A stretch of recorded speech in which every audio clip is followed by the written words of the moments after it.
Okay. Tu dia. Itu dia. Yusuf. Mana Yusuf? Tu nampak Azra. Bye-bye dia. Bye-bye. Alah malu.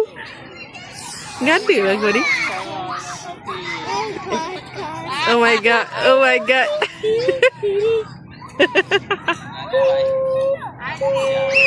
Hai. Weh, malu lah pula anak aku. Mengada.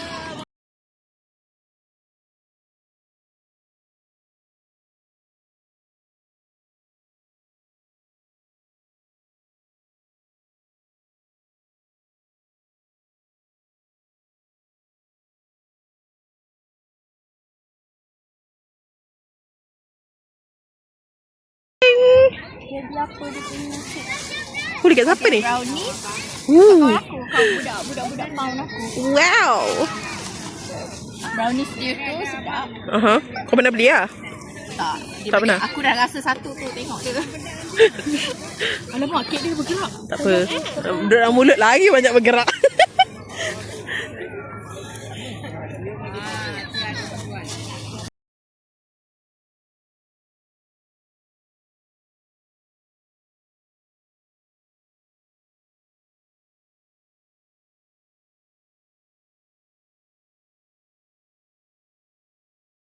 Mother's Day celebration ke? Mother's Day. Adik. I pun buat adik Nampak Hana pergi mana? Ambil betul susu. Oh, ayah dia bawa Kan? Sana. Sana. Dia tengok you lah. Dia main lah dengan dia. You ni kalau baby dah duduk dekat mak. Tengok baby duduk seorang. Bagilah dia.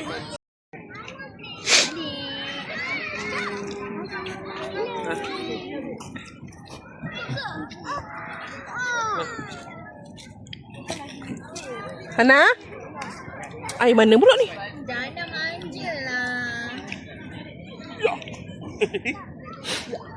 Oi. Melompat pula kau ni. Jana. Oh, teruk tu. Jana. Jana. Adik ni. Dia macam ni.